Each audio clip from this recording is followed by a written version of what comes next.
Conversando sobre filosofia, política e artes, tecemos o cotidiano, transmitimos realidades. Olá, meu nome é Elizabeth dos Santos, professora do curso de Administração do Centro Acadêmico do Agreste da UFPE, localizado na cidade de Caruaru, Pernambuco. Hoje estamos recebendo, no programa Realidades, a doutora em Educação pela UFPB, Tânia Basante, para conversar sobre o tema Pessoas com Deficiência e Mercado de Trabalho, 30 anos da Lei de Cotas. Tânia é professora do campus do Agreste da UFPE, no Núcleo de Formação Docente. Também é pesquisadora do Grupo de Pesquisa Educação, Inclusão Social e Direitos Humanos e do Laboratório de Pesquisa em Políticas, Currículo e Docência, coordenando a linha Educação Inclusiva, Direitos Humanos e Relações Étnico-Raciais. Ela também é professora do mestrado em Educação em Ciências e Matemática e cofundadora do coletivo Marias Também Tem Força e uma das coordenadoras e idealizadoras do projeto de extensão interinstitucional Freiriando com a Vida. Gente, essa convidada é de peso. Vejam o currículo da mulher. Estou muito feliz em receber Tânia aqui para conversar com a gente sobre esse tema importantíssimo. Então, antes de tudo, Tânia, queria te agradecer imensamente por você estar aqui conversando com a gente, ter topado. Então, é uma alegria te receber aqui, viu, Tânia? A alegria amorosa é toda minha, né? É um convite que não só me honra, mas que me abastece, me nutre, na verdade. Estou muito feliz de poder estar aqui compartilhando esse momento com vocês. Massa, Tânia. Então, contextualizando, né, o pessoal que está nos ouvindo sobre o tema dessa conversa de hoje, a Lei de Cotas para Pessoas com Deficiência foi criada em 1991, e estabelece que as empresas com mais de 100 colaboradores devam ter de 2 a 5% das suas vagas destinadas a pessoas com deficiência. Agora, em 2021, nós completamos 30 anos de Lei de Cotas, mas muitos desafios ainda se fazem presentes para pessoas com deficiência no mercado de trabalho. E aí, Tânia, depois dessa breve contextualização, né, que eu vou pedir para você detalhar melhor essa questão depois, gostaria que você primeiro se apresentasse, tá? Para que os ouvintes entendam como você chega nesse debate sobre a deficiência, né? Como você se torna pesquisadora e também militante da causa anticapacitista. Sim, com certeza, é um movimento importante, inclusive, né? Eu sou Tânia Basante, eu sou uma mulher negra. Alguns elementos para quem está acompanhando, né, esse bate-papo, essa roda de conversa. Eu, para uma questão mais de audiodescrição, né, de quem sou eu, né, além de quem sou eu na trajetória, né, no repertório, eu sou Tânia Basante, uma mulher negra. Eu tenho cabelos cacheados abaixo dos ombros, eu uso óculos de grau. No momento, né, eu estou usando camiseta, por conta da suavidade, da leveza dessa roda de conversa, brincos curtinhos, e estou num ambiente aqui mesmo, no aconchego da minha casa. Como é que eu chego nesse lugar, né? É um caminho que eu costumo dizer que, além de apaixonante, ele foi desafiador e implicado a um dos elementos que mais me fizeram chegar e me identificar com essa mulher pesquisadora, ativista, militante, pertencente desse lugar. Eu sou uma mulher sem deficiência, mas nos idos da minha graduação, no momento em que eu cursava as disciplinas no arco da minha formação, algumas questões, exatamente por ser uma mulher negra, por ser uma mulher pobre, por ser uma mulher de uma condição diferenciada diante da vida e da dignidade, eu sempre vivi processos muito excludentes e muito invisibilizadores, né? Chegar onde eu cheguei, me afirmando como eu sou e com a força, né, com a potência que hoje me reveste, significou estar implicada de muitas outras lutas.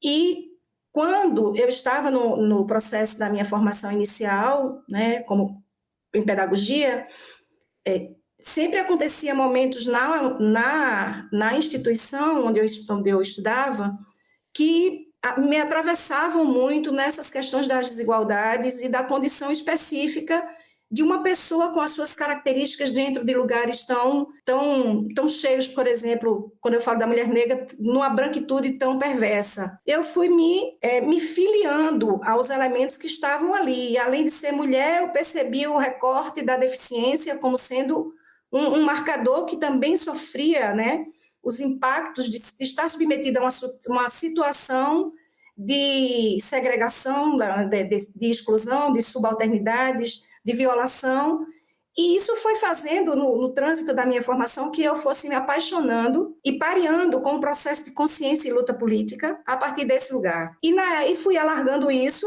né? Foi minha paixão, e eu acabei fazendo meu TCC, né? Meu TCC foi sobre dialética e escola, um olhar interpretativo sobre a ótica da educação especial. Depois foi para a minha dissertação de mestrado, com as representações sociais, e foi para a minha tese de doutorado, com a intenção de buscar, a partir das narrativas de pessoas com deficiência, os elementos de afirmação no mundo para fazer a dança poética da vida como ser de dignidade e direito. Ótimo, Tânia. E eu vou então agora já te lançar uma pergunta bem ampla, né, mas que eu penso ser importante para a gente iniciar esse debate também, que é o que é deficiência, né, o que se entende por deficiência. Quais as diferentes narrativas, né, que explicam a deficiência? Então, eu gosto de começar muito, né, dizendo que a deficiência é um elemento que caracteriza uma pessoa, mas que não a define na sua condição como sendo uma condição que a coloca no lugar para menos. Mas quando você traz esses modelos, né, a gente teve o modelo clínico, a gente tem o modelo médico, a gente fala muito do modelo social, né? O modelo social é hoje o campo de luta dos enfrentamentos a outros modelos que foram modelos pautados dentro de práticas muito mais marcadas por segregacionismos e por processos excludentes. Então, quando a gente tem o modelo biomédico, por exemplo, que vai trazer esses elementos do pareamento, o modelo médico, o modelo biomédico, o modelo clínico, né? Medicaliza, ou o modelo que, sendo biomédico, vai tratar esse corpo, né? Como sendo um corpo que, a partir do elemento deficiência, vai dizer que ele é não eficiente, vai dizer que ele é fora daquilo que é traçado como parâmetro da normalidade. Então, é um desvio, né? E isso, inclusive, gera a concepção capacitista, né? Dessa condição de um ser humano que, não estando dentro dos parâmetros ou dos padrões que seriam principiados para ser a normalidade, então ele é anormal. Ele é um corpo aprisionado, que a gente vai chamar da corponormatividade, e que vai dizer que as pessoas vão olhar esse corpo como um corpo para menos ou como um corpo ineficiente. Isso, Tânia, é um termo, né, que é repleto de sentidos diferentes e em disputa mesmo, né? Uhum. Me preparando para essa conversa, acessei uma pesquisa publicada na revista Estudos Econômicos, de 2019, escrita por Kalinka Leia Becker. E aí, nessa pesquisa, ela evidencia a desvantagem salarial das pessoas cuja deficiência limita as suas atividades em relação às pessoas com deficiência que não possuem essa limitação. Uhum. E aí isso me chamou a atenção, porque é bem sério, assim, né, que até mesmo dentro do grupo de pessoas com deficiência a gente percebe essas distinções, né, a gente percebe essas hierarquias. Então, as pessoas que têm deficiência, que limitam as suas atividades, têm uma desvantagem salarial em relação às pessoas que têm deficiência, mas que não possuem essas limitações.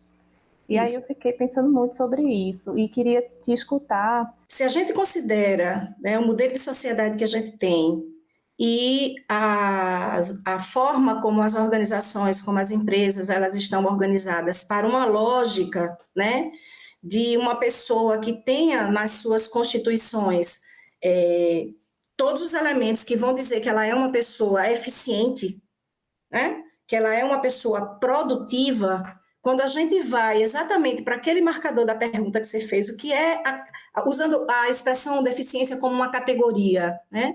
E não só como uma característica de identificação de alguém, mas como uma categoria, já é muito complexa, já é muito complicado para essas pessoas, por serem olhadas e identificadas como sendo deficiente, está pareada com a ineficiência. Sendo pessoa com deficiência, ela ser olhada como uma pessoa que incapaz de agir dentro de uma lógica produtivista que a gente tem, ela não vai ser produtiva. Então, essa ideia de que ela tem uma condição limitada é a primeira ruptura que a gente precisa fazer. Né? Por quê? Porque ela não tem limitações, ela tem especificidades. E aí o problema não está na caracterização da sua deficiência, ela está nos modelos dos espaços de trabalho que, por si, eles são extremamente seletivos, porque se a gente for pensar, vou fazer aqui só uma pontuação, mas guardemos as devidas proporções. Se nós pensarmos pessoas que têm problemas de locomoção, mas que não sejam mediados por uma deficiência, um cadeirante ou um muletante, mas se for uma pessoa que tem mobilidade por questão de peso, né? Então, se a empresa, se a organização, né, que vai contratar, abre um edital, faz uma seleção e passa uma pessoa que tem uma condição como essa, aí a condição. A própria estrutura do trabalho, ela é perversa. Então, quando a gente vai para a pessoa com deficiência, o que faz com que até mesmo dentro dos grupos de pessoas com deficiência, tem essa diferença no sentido de olhar o trabalhador na sua dignidade, no seu reconhecimento, é porque as empresas, as instituições que contratam esse profissional, ela vai sempre querer limpar da paisagem aquilo que é marcadores da característica da pessoa com deficiência. Então, prefere contratar profissionais, mesmo com deficiência, que tenha menos marcadores de características. Por quê? Porque a lógica é da pessoa mais eficiente. Então, uma pessoa que tem mobilidade reduzida, ou uma pessoa que tem, por exemplo, a paralisia cerebral, mas que o que ela vai precisar são de processos adaptados de trabalho. Então, a diferença que se faz no momento mesmo tendo que contratar, porque a lei diz que tem percentuais que vai variar entre 2% a 5%, dependendo do número de empregados, né? Varia.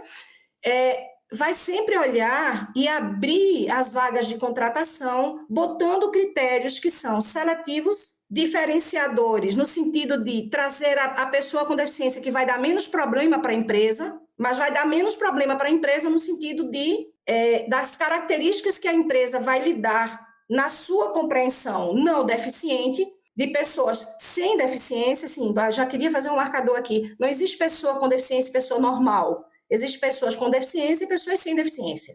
Então, a empresa, geralmente, são pessoas sem deficiência que vão pensar a contratação de pessoas com deficiência, mas vão pensar a partir do seu lugar de pessoa sem deficiência.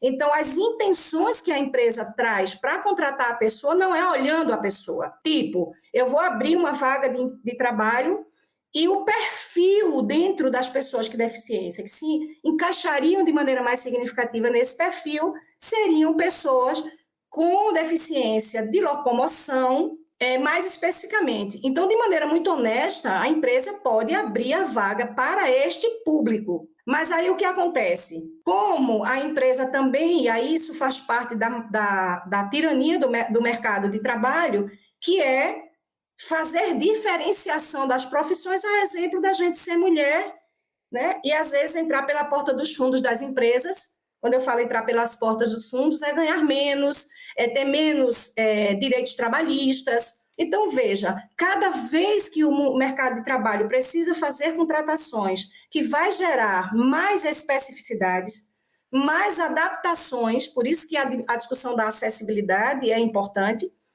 O que a gente ainda tem? A gente tem editais ou a especificidade da contratação de vagas que, ao invés de olhar o perfil para o cargo e definir, olha, esse perfil aqui, ele demandaria tais e tais características, especificidade e deficiência.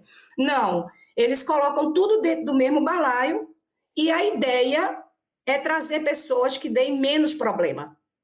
Pessoa com deficiência não dá problema, porque se ela estiver profissionalizada, ela está, inclusive, assegurada no direito do trabalho de pertencer a um espaço de organização e de contratação profissional. Mas a lógica ainda continua sendo de fazer uma higiene tão grande no chamamento para ocupar a vaga, que vai fazendo com que dentro dos grupos de pessoas com deficiência exista essa ideia de que fulano cabe mais, cicrano cabe menos. É sempre uma tentativa de encaixar, né, esse indivíduo a uma situação pré-definida pela pessoa sem deficiência, né, Tânia? Isso. E aí ficou aprendizado também, né, porque a deficiência ela não limita, né, ela traz algumas especificidades, né, assim como todas as outras características que nos constituem, né? Todos os outros marcadores sociais que nos constituem nos trazem determinadas especificidades que não necessariamente são limitações. Perfeita a tua fala, Tânia.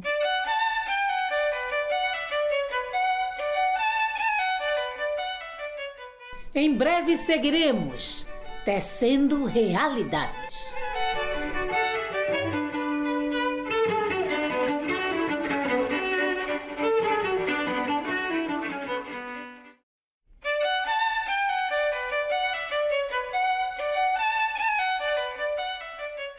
Estamos de volta, apresentando Realidades.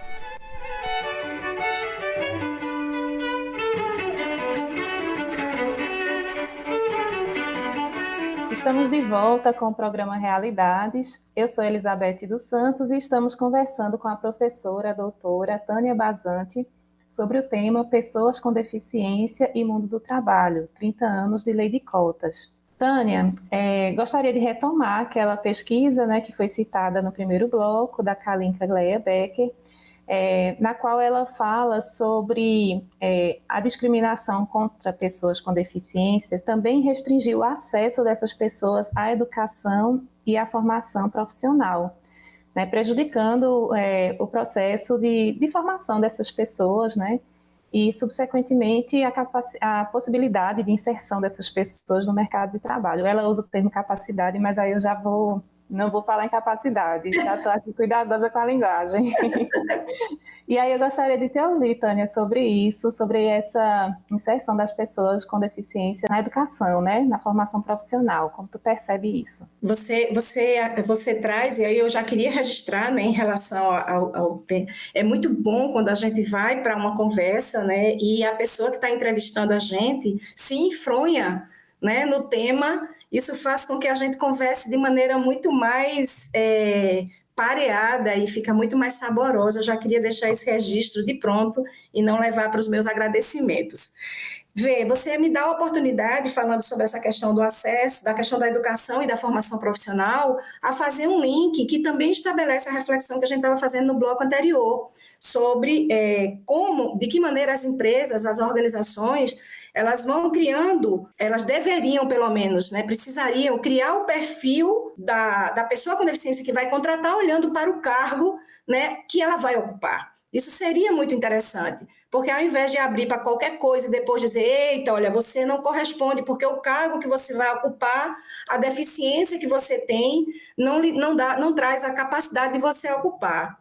Para tudo, freio o trem que eu quero descer sem cair, né? Então, deveria pensar a vaga, o cargo que a gente vai definir para essa pessoa com deficiência, precisaria perfilar de que maneira. Não é assim que a gente cria, né? Quando a gente vai fazer os concursos, as seleções de contratação, a gente não perfila, a gente não faz uma aproximação entre o perfil profissional e o cargo. Com as pessoas com deficiência não deveriam ser diferentes.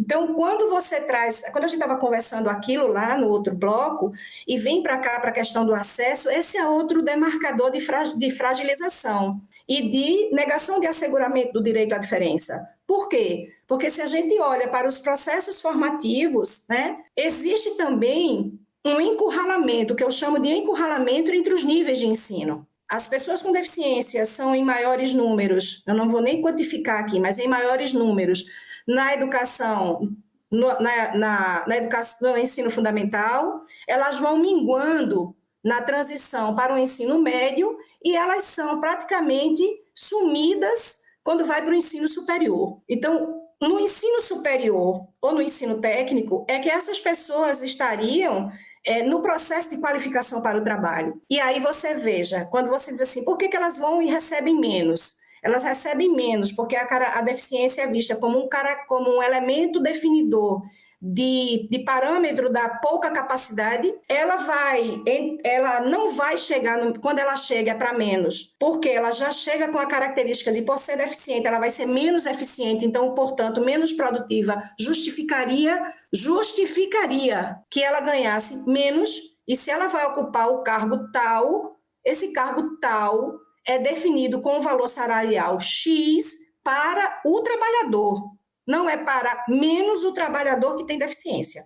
Então, isso já é uma seletividade, né, muito complexa, muito violadora do direito de trabalho, inclusive, quando se trata de uma pessoa com deficiência. A outra essas pessoas com deficiência, quando vão ocupar os cargos nas empresas, nas organizações, eu fico aqui sempre querendo saber qual é o melhor termo, e eu ainda não acho, né, ainda não encontro, por isso que eu digo os dois, elas vão precarizadas do ponto de vista da qualificação profissional, porque na sua grande maioria elas não têm curso superior. Então elas também já entram na concorrência dessa vaga com uma condição para menos, que vai também dizer para o empregador que ele pode e ele tem direito de fazer também uma valorização profissional para menos. E eles vão ocupar cargos subalternizados. Por isso que poucos deles conseguem ter uma realização de um plano de cargos e carreiras.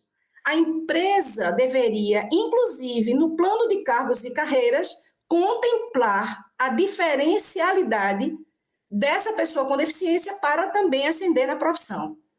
Então, a questão da formação profissional, Beth, ela é importantíssima de ser discutida, porque a gente vive numa sociedade em que a competitividade ela vai se dar, inclusive marcadamente, pela qualificação profissional, e aí a gente já está dizendo que eles entram numa disputa vulneráveis, porque eles não têm acesso, quer dizer, o acesso existe, mas eles não têm uma política de igualdade que seja mediada pelo critério diferenciador, que vai fazer com que eles entrem e ocupem esses espaços. Nós temos aqui, no exemplo do campus do Agreste, um campus que tem em torno de quase 5.000 alunos ou 4.000 alunos esparramados nos cursos de graduação, e a gente até agora só tem declaradamente aproximadas 60 pessoas declaradas com deficiência. E se a gente for olhar no trânsito da formação, se você me permite, o próprio estágio que vai preparar para a formação profissional, ele não atende às diferencialidades que deveria para facilitar que essa pessoa com deficiência, que está no trânsito do arco da sua formação profissional, em nível superior, ela tenha dentro do processo formativo assegurada a valorização para que ela se reconheça também como mais na frente equipada não, mas munida, né, com elementos para dizer com que dignidade eu entro para o mundo do trabalho. Então, é muito delicado porque o próprio nível de ensino que deveria formar de maneira qualitativa essas pessoas para que elas não entrassem numa desvantagem, numa subalternização no mundo do trabalho, o próprio processo formativo já diz que ela não cabe. Então, as políticas de ensino superior precisam gerar mais políticas afirmativas. Sim, Tânia. Antes de ir para a próxima pergunta, eu fiquei lembrando aqui de uma conversa que eu tive com uma estudante que possui deficiência, e ela falou um pouco sobre a trajetória, né, dela nas escolas e na universidade. E ela contou o seguinte, que ela sofreu muito no ensino fundamental e no ensino médio, com os colegas mesmo, e também com professores, né, no tratamento ali. Ela disse que sofreu muito bullying, e ela conseguiu chegar, né, ao ensino superior, mas eu fiquei pensando em quantas pessoas não existem, né, no meio do processo, né, por causa de tanto sofrimento, né, no contexto educacional. Quando a gente vai para, por exemplo, né, discutir outros espaços formativos, quando a gente olha no chão da realidade, alguns cursos que vão formar, e aí quando eu falo esses cursos que vão formar, são os cursos de capacitação, né, fazendo uma pequena diferencialidade, não é um curso de processo formativo em nível superior, mas são aqueles cursos curtos que vão capacitar para responder mais imediatamente ao mundo do trabalho. Se a gente fosse aqui ser bem ousada e arriscar, né, como diz uma música, acho que é o Zé Cabaleiro, né, Renato Braz, no meio dos meus rabiscos, só duas coisas eu entendo: correr mundo, correr risco. O resto é seguir vivendo. Então, sendo bem arriscada aqui, esses cursos de formação, de capacitação, se você olhar no geral, eles são cursos de capacitação para serviços imediatos e de baixíssima renda, porque as diferenças entre as atuações no mundo do trabalho também são bem perversas, né? Quem ganha muito e quem ganha quase nada. E as pessoas com deficiência só têm um marcador a mais que vai colocá-la dentro de processos mais precarizadores e segregatórios. Então, elas acabam fazendo cursos de capacitação para responder a uma necessidade de sobrevivência, porque eu já queria registrar aqui, né? Trabalho dá dignidade ao ser humano. Sentir-se produtivo enquanto um ser que cria e recria, né, usando um pensamento mais marcado pela propositura da cultura freiriana, essa pessoa não se afirma, porque ela já entra num processo de agachamento. É quase como pedindo, né, para ser o melhor encanador que tem na empresa, para que olhem para ela como sendo importante. Essa relação de que a pessoa com deficiência tem que se desdobrar em 1000 para mostrar que ela é muito boa para ficar lá, já diz desse parâmetro da normalidade que se ele não se sobressair, ele não se afirma, né? Então, nesse movimento, entre outros espaços, sejam formativos, por exemplo, esses cursos de capacitação vão sempre ser oferecidos com cursos mais simples, para que ele ocupe vagas de embalador, para que ocupe vaga de repositor de supermercado, para que ele ocupe vaga... Dificilmente são cursos que, mesmo que não seja de nível superior, ou mesmo quando eles têm graduação, para fazer algumas formações para se encaixar melhor e ocupar uma vaga no mercado de trabalho, eles acabam se submetendo a fazer cursos que permitiriam que, pelo menos, ele tivesse o valor do trabalho para ter uma mínima sobrevivência, ainda que seja sem a dignidade merecida como ser humano. E se a gente vai para outros ambientes, então isso se alastra de maneira muito mais delicada, para não dizer tirana, né, que se você vai para os espaços, por exemplo, de convivências culturais, de convivências... se você entrar num shopping, né, você desconhece a questão étnico-racial, já fez um enfrentamento e você vê, né, atendentes, né, que são com essa característica. Mas você dificilmente vê um cadeirante ou um muletante, né, ou uma pessoa que usa prótese diferenciada, mesmo que sejam essas bem estilosas, né, você vê muito mais no esporte do que nas empresas. Então, essas são questões que a gente precisa pensar, né? Eles têm direito de transitar na dinâmica da vida e ocupar diferentes espaços de trabalho. Ai, Tânia, pegando um gancho aí nessa tua fala, e aí eu lembrei de uma tese de um colega da administração, o Elielson Damascena. Nessa tese ele fala um pouco sobre a experiência de pessoas cadeirantes em ambientes de varejo, e me chamou muito a atenção porque questões que eu, como uma pessoa sem deficiência, nunca parei para pensar, né, podem ser algo extremamente crítico, né, na experiência de uma pessoa cadeirante. Na tese ele traz algumas questões, como por exemplo a disposição dos alimentos no supermercado, né? Uhum. Quando se coloca os alimentos na vertical, isso dificulta as pessoas que são cadeirantes alcançar as prateleiras mais altas, por exemplo, e uma simples mudança que seria disponibilizar esses produtos, né, na horizontal poderia ajudar essas pessoas enfim, pegar lá o produto que elas querem. Mas isso pode indicar, né, a existência de uma lógica capacitista nesse ambiente também, né, que não pensa nas necessidades e nas especificidades das pessoas com deficiência. Eu queria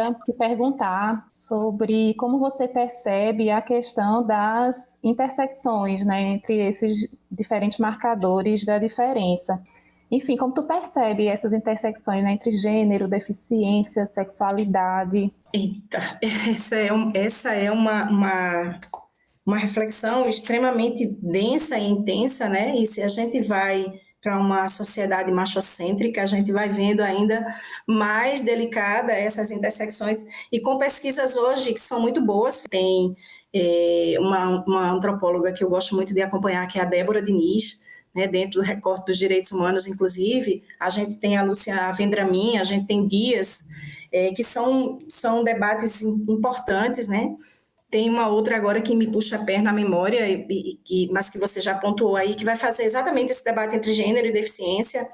E quando a gente vai... A primeira coisa que me ocorre, né, é que como a ideia de corpo e corporeidade, ela também vai estar parametrizada pelo corpo normal, né? Quando a gente vai para a questão dessas intersecções, se a gente pega a sexualidade, por exemplo, pensar um corpo desejante, pensar um corpo pulsante para a vida e imaginá-lo com a ideia, né, com a lógica de algumas pessoas que ainda pensam dentro da corponormatividade ou da normalidade, olhar esse corpo não reconhecer a sexualidade desse corpo. E aí frases capacitistas do tipo, nossa, além de ser cadeirante, ainda quer ser mãe, né? Ou pensar, nossa, já não basta ser deficiente, ainda quer ser homoafetiva? Poxa, essa pessoa tem deficiência e quer ser modelo? Ou seja, a ideia, né, a visualidade da deficiência, ela vai fazendo enquadramentos e colocando essas pessoas numa camisa de força, encapsulando sua condição e sua dignidade de ser gente na vida. E aí, veja, como que essas pessoas vão entrando, né, dentro desses marcadores de gênero, de deficiência e de sexualidade, olhando mais uma vez para o mercado, olhando para uma vez para o mundo do trabalho. Então, a beleza dessas pessoas não cabe numa loja que vende produtos para mulheres. Então, é mais complicado que elas sejam contratadas. Quando, na verdade, corpo bonito é aquele que tem gente feliz dentro, elas poderiam, na boniteza que tem, mostrar que determinadas lojas ou que determinadas empresas de produtos específicos para mulheres, elas poderiam ser reconhecidas como muito mais potentes de boniteza se elas fossem capazes de dialogar com as diferenças. Percebe? Então, a ideia de enquadrar a questão de gênero, de pontuar a mulher, e aqui eu gostaria de fazer só uma lembrança da Frida Kahlo, gostaria de fazer uma lembrança da mulher que traz o marcador da Lei Maria da Penha, né? Como sendo mulheres de extrema boniteza, de uma plasticidade enorme, que na vida deu, a partir de Maria da Penha, uma outra dignidade de luta, porque cria a lei, e a partir da Frida, que deu uma outra beleza das pinturas que faz, trazendo o seu corpo marcado por questões atravessadas de dores que não geram luto, geram poesia. Como vou me emocionar, que eu sou muito besta. Quer dizer, eu não sou muito besta, né? Eu sou muito gente. Então, assim, essas intersecções, Beth, elas têm sido fundamentais dos debates atuais, da afirmação da dignidade e do direito da pessoa no mundo, seja do trabalho, da cultura, do lazer, da saúde pública, da educação e de qualquer outro, porque é uma vida em dignidade humana e é um outro como legítimo outro, é uma outra como legítima outra, e não como a extensão da ideia de normatividade que está no meu corpo, de mulher sem deficiência. Então, são debates imprescindíveis, Beth. E as interseccionalidades, elas têm nos ajudado a fazer com que a gente reconheça que os marcadores que eu chamo, às vezes, de agravamentos sociais precisam ser desconstruídos. eles precisam virar saberes em desobediência epistemológica para a gente criar outros saberes.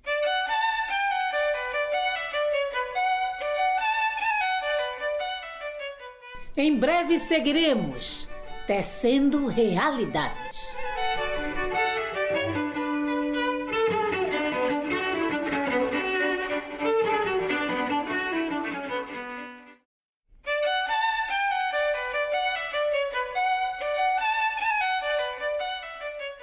Estamos de volta, apresentando realidades.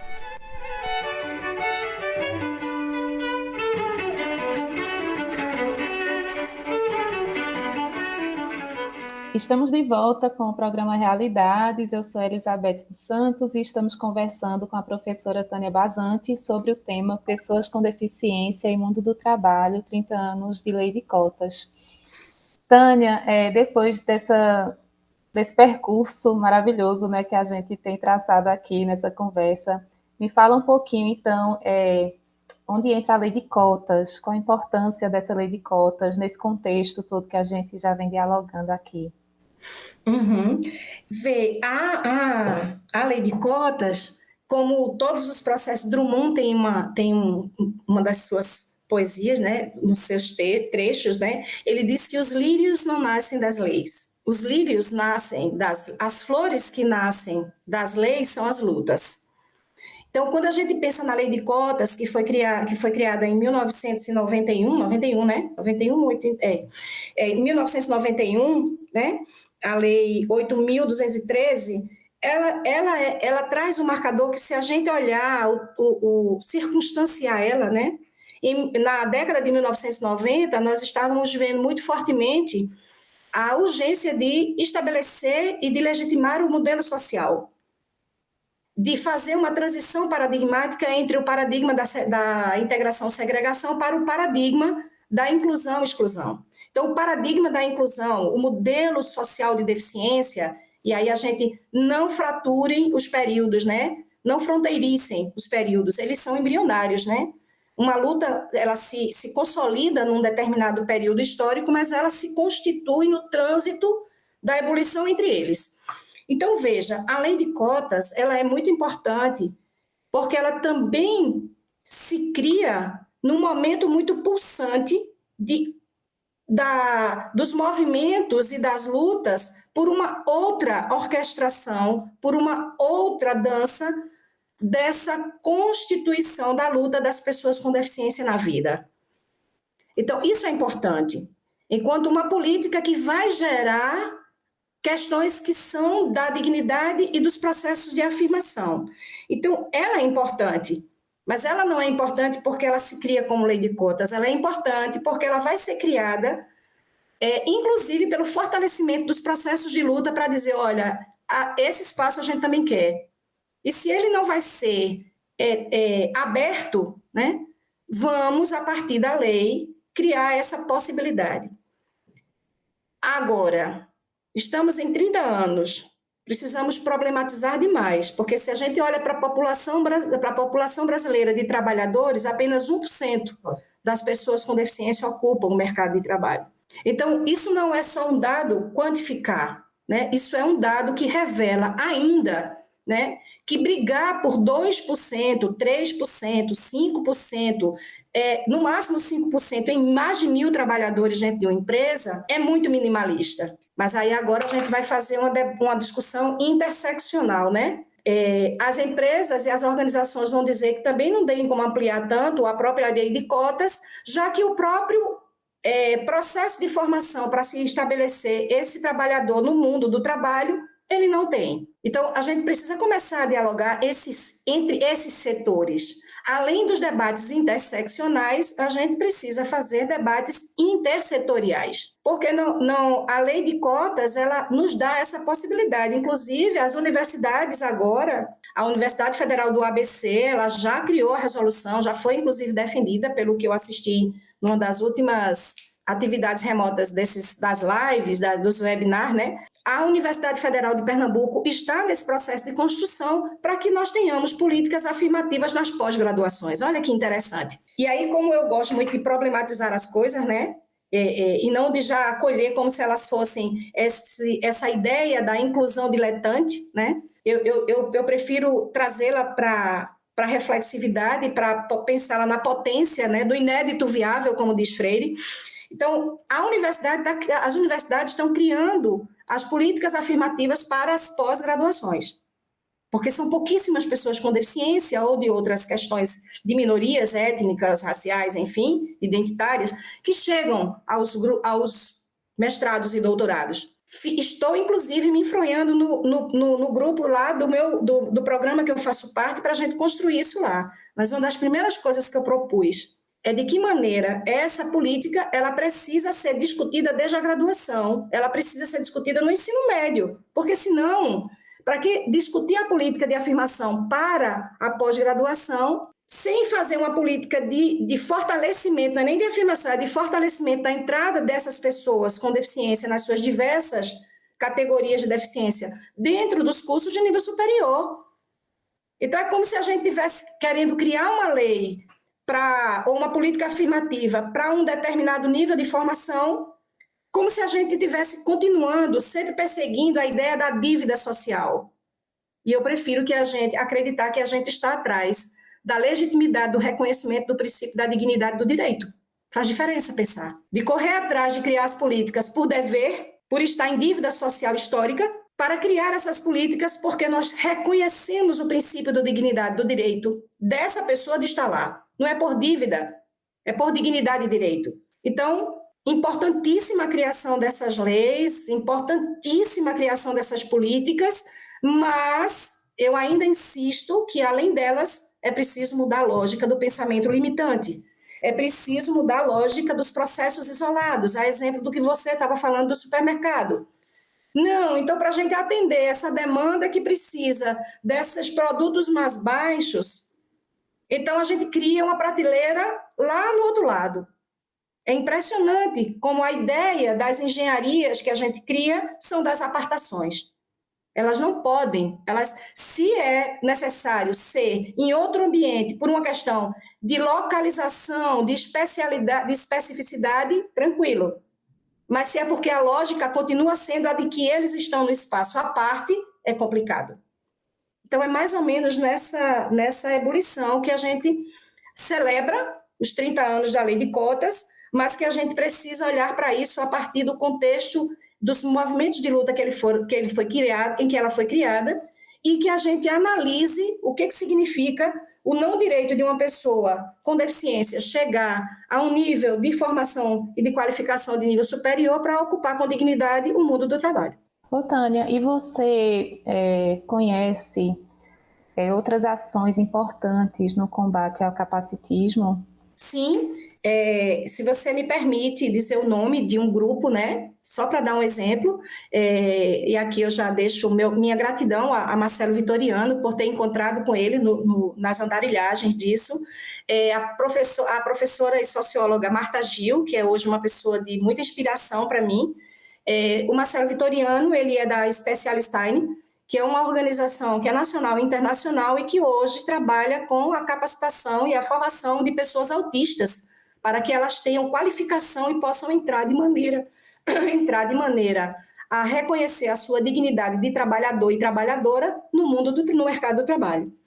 A outra é a professora Marta Gil, que é coordenadora da AMANCAI e que atua em diversas frentes, inclusive está nesse processo agora, né, da celebração dos 30 anos da Lei de Cotas, fazendo isso de maneira muito importante.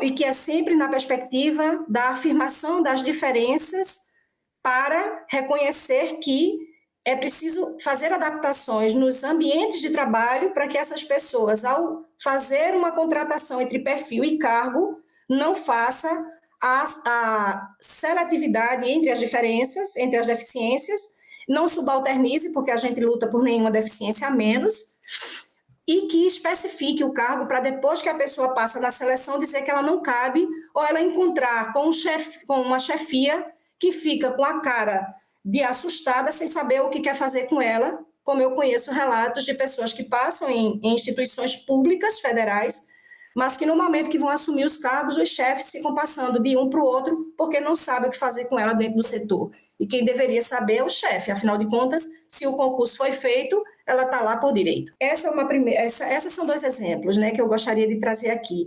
Os outros ativismo como o da Andrea Werner, né, que atua muito nas agendas dos debates sobre capacitismo, e ela é mãe de um autista, ela gosta de dizer, e eu gosto também, né, de Theo, né, e que tem feito vários debates que estabelecem essas intersecções entre pessoa com deficiência e trabalho, pessoas com deficiência e dignidade, pessoas com deficiência e prática anticapacitista. Você poderia falar um pouquinho também agora sobre o evento que estamos organizando, né, aqui no Centro Acadêmico do Agreste, da UFPE? Posso, com a maior alegria desse mundo, né? E de todos os mundos que a gente tiver. Dos grupos com os quais eu dialogo, né, e trabalho, a gente, trazendo os 30 anos da Lei de Cotas, eu fiquei pensando, né? Os saberes precisam dialogar, e aí não era só fazer uma discussão no campo da educação, era fazer uma discussão no campo do trabalho. A gente pensou, né, sentou num café virtual e pensou esse evento, que vai ter 3 datas, né, 30 de agosto, a gente fez questão de ainda caber em agosto, porque a última semana de agosto é uma semana extremamente importante para as afirmações de debates e de reflexões, porque é a Semana da Pessoa com Deficiência, e também pensamos que não é só a semana, mesmo que ela seja em alusão a todo o tempo. Então, a gente botou 27 de setembro e 30 de setembro como uma largura aí de um mês. O título do evento vai ser Formação Universitária, o Mundo do Trabalho e Pessoa com Deficiência, 30 anos da Lei de Cotas. Esse é o nosso desejo. O que a gente quer com isso? O nosso desejo, né, bebendo horizontes, como disse Cecília Meirelles, é debater numa perspectiva crítica e propositiva essas experiências que estão no campo da formação universitária. Então, a gente vai trazer debates a partir da questão do trabalho, e a gente vai ter no primeiro dia logo uma alegria muito grande. Outra característica do evento é que o evento pensado e vivido por mulheres sem deficiência, mas com pessoas com deficiência implicadas a ele, articulando graduandos e, se a gente puder, egressos, né, que tenham essa vivência da pele que habita, né? A pessoa com deficiência vai estar implicada o tempo inteiro, vai estar participe o tempo inteiro, pertencente o tempo inteiro do evento. Então, nós, pessoas sem deficiência, com pessoas com deficiência, e aí a gente deseja refletir a efetividade dessa lei, problematizá-la, né, a partir do Centro Acadêmico do Agreste, mas expandindo para outros universos de discussão. Então, a gente vai ter o professor Elosmar Oliveira, que é da Universidade Federal da Paraíba, né, ele é mestre em programa de ciências da informação, e vai trazer um título da conversa, né, no modo sobre vivências e ciência, a empregabilidade das pessoas com deficiência, uma perspectiva para as políticas de reserva de vagas. É mais ou menos esse o tema. Então, nesse dia, essa fala ele é cadeirante, né? Esse lugar de fala para a gente é imprescindível. No segundo dia, a gente vai trazer como foco de discussão, né, a questão institucional e a formação dessa experiência no trabalho para discutir universidade e mundo do trabalho. A gente vai trazer alunos, as narrativas de estudantes com deficiência do CAA, e vamos dialogar com o NACE, que é o Núcleo de Acessibilidade do CAA, e vamos trazer a professora e socióloga Marta Gil, que é aquela que eu citei, né, como uma referência para mim.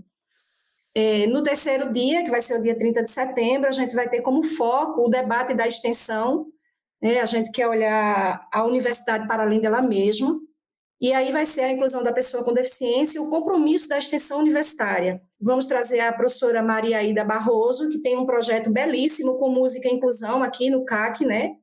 no Centro de Artes e Comunicação aqui do Recife, da UFPE, e a gente vai trazer uma legisladora, né, que é a vereadora eleita aqui de Caruaru, a Perpétua Dantas, e que vão discutir também sobre a contribuição dessa figura do legislador nos espaços, né, nos espaços da sociedade a partir do compromisso de pensar políticas públicas para uma cidade inclusiva. Então, essa é a dança desse evento, né? Nosso desejo é que ele alargue para dentro do campus do Agreste, que ele potencie, né, em Caruaru e para outras regiões, esse movimento de discutir de maneira problematizada essa lei de cotas na sua historicidade. Perfeita apresentação, Tânia, do evento.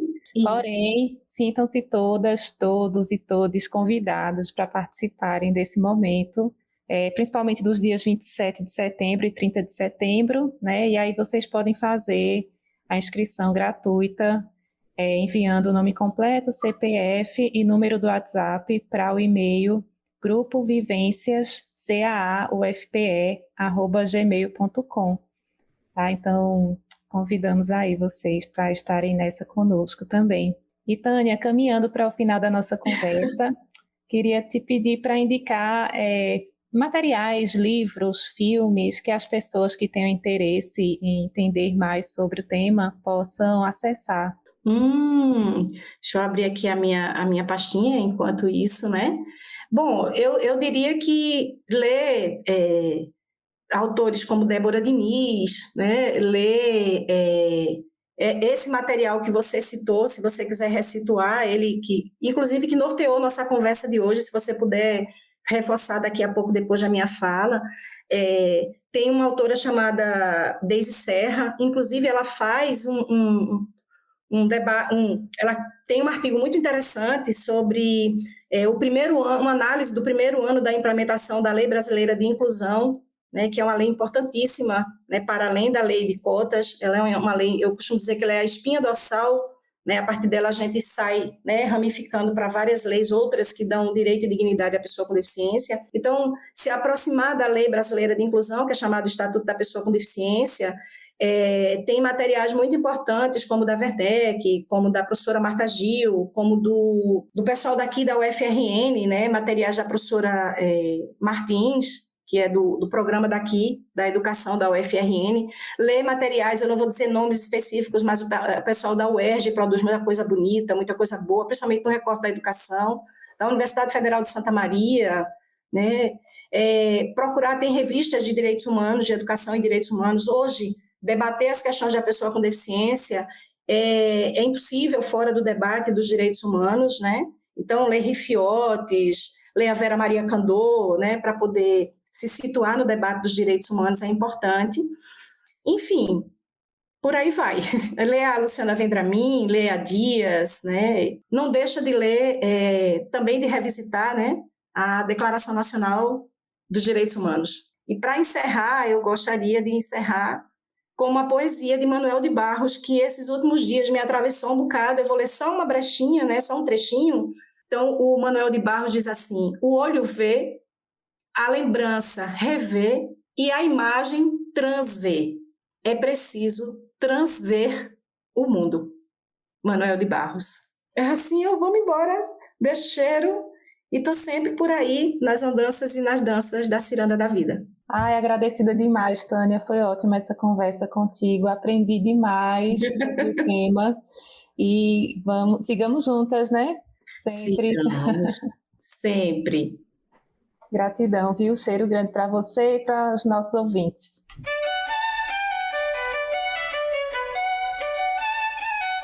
Acabamos de ouvir Realidades. Oferecimento Proeste, UFPE.